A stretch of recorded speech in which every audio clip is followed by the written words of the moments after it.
আর্থিক দুর্নীতির অভিযোগে গ্রেফতার পূর্ব বর্ধমান জেলা তৃণমূল কংগ্রেসের দুই নেতা। শনিবার রাতে কাটোয়া স্টেশন বাজার চত্বর থেকে কাটোয়া থানার পুলিশ পূর্ব বর্ধমান জেলা তৃণমূল কংগ্রেসের সাধারণ সম্পাদক দিগন্ত কুমার পালকে প্রথমে গ্রেফতার করে। কাটোয়া থানায় নিয়ে আসার সময় তিনি বলেন, 16 সালে করুই অঞ্চলে সিপিএমের যখন অঞ্চল ছিল, প্রধান ছিল, সেই সময় পরবর্তীতে আরও এক তৃণমূল নেতা বিশ্বনাথ সাহাকেও গ্রেফতার করে কাটোয়া থানার পুলিশ। সারা রাজ্যের মতোই পূর্ব বর্ধমানেও রাজনৈতিক প্রতিহিংসা বশত তৃণমূল কংগ্রেস নেতাকর্মীদের গ্রেফতার করা হচ্ছে। আমরা গণতান্ত্রিক পদ্ধতিতে এর মোকাবিলা করব।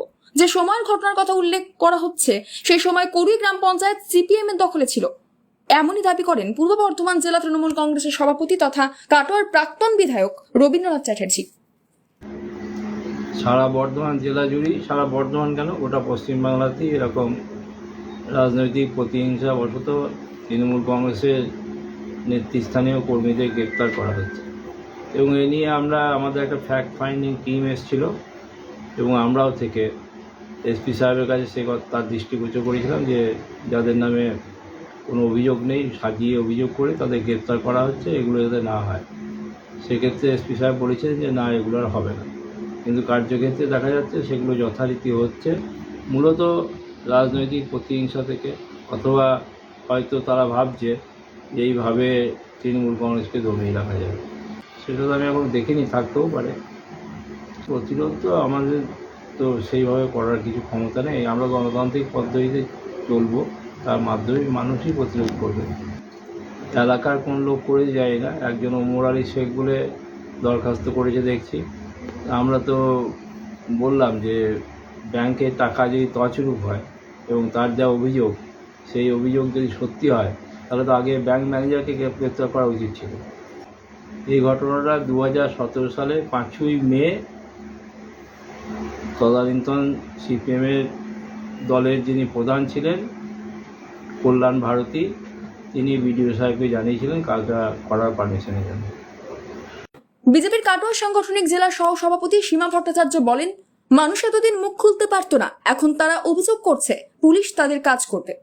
দেখুন, এতদিন জনগণ ভয়ে মুখ খুলতে পারেনি, আজকে জনগণ মুখ খুলছে। যারা কাটোয়াকে একদম বিষাক্ত করেছিল, এই দিগন্ত পাল, এই বিশ্বনাথ সাহা এবং কাটোয়ার সর্বময় যে জেঠু নামে পরিচিত, শান্তির কর্তা কিন্তু অশান্তির বাসা, তো তাদের নামে আজকে মানুষ কিন্তু মুখ খোলার সাহস পাচ্ছে। এটাই হচ্ছে সবথেকে পজিটিভ দিক।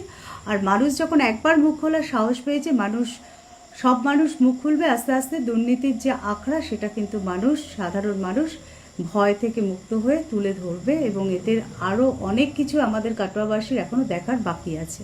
অবশ্যই হওয়া তো উচিত। একই মামলায় পৃথক ফল হবে কেন? একই এতে দিগন্ত পাল, বিশ্বনাথ সাহা এবং প্রাক্তন বিধায়কের অবশ্যই গ্রেপ্তার আজকের দিনেই, আজকে একই সাথে হওয়া উচিত ছিল। কেন পুলিশ প্রশাসন করতে পারলো না, সেটা তাদের ব্যাপার। এবং আশা রাখছি নিশ্চয়ই তারাও গ্রেপ্তার হয়ে যাবে, গ্রেপ্তার করা উচিত তাদের। দেখুন, সাধারণ মানুষ কেস করেছে, তারা মুখ খুলতে পেরেছে এবং প্রশাসন এটার দায়িত্ব নেবে। ধরতে যখন পেরেছে প্রশাসন, এবার নিশ্চয়ই কি ঠিক আছে কি ভুল আছে সেটা তারা বিবেচনা করবে, সেই বিবেচনার মতনই কাজ হবে। রবিবার ধৃত দুই তৃণমূল নেতাকে কাটোয়া মহকুমা আদালতে পেশ করে কাটোয়া থানার পুলিশ। সেখানেই চোর চোর আওয়াজ তোলেন আদালত চত্বরে উপস্থিত থাকা জনতা। ধৃতদের 4 দিনের পুলিশি হেফাজতের নির্দেশ দিয়েছেন কাটোয়া মহকুমা আদালতের বিচারক। Bureau report, news network 7। Hallmark সোনার গহনা কেনার ঐতিহ্যশালী স্বর্ণ প্রতিষ্ঠান শ্রী ধীরেন্দ্রনাথ দত্ত গোল্ড প্রাইভেট লিমিটেডের শ্রী সুখেন দত্তের দোকান। এখানে পাবেন বিবাহ উৎসব ও উপহারের জন্য হালকা থেকে ভারী সব ধরনের সোনা, রূপা ও হীরার গহনার অফুরন্ত সম্ভার। পুরানো সোনার গহনার বদলে পেয়ে যাবেন HUID হলমার্ক যুক্ত নতুন সোনার গহনা। এছাড়াও রয়েছে মান্থলি স্কিমের সুব্যবস্থা।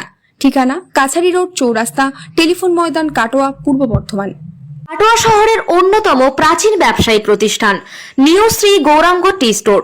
প্রসিদ্ধ চা ব্যবসায়ী, খুচরো ও পাইকারি চায়ের এই প্রতিষ্ঠান শহরে প্রায় 80 বছর ধরে সুনামের সঙ্গে ব্যবসা করে চলেছে। ঠিকানা কাটোয়া স্টেশন বাজার, চৌরাস্তা।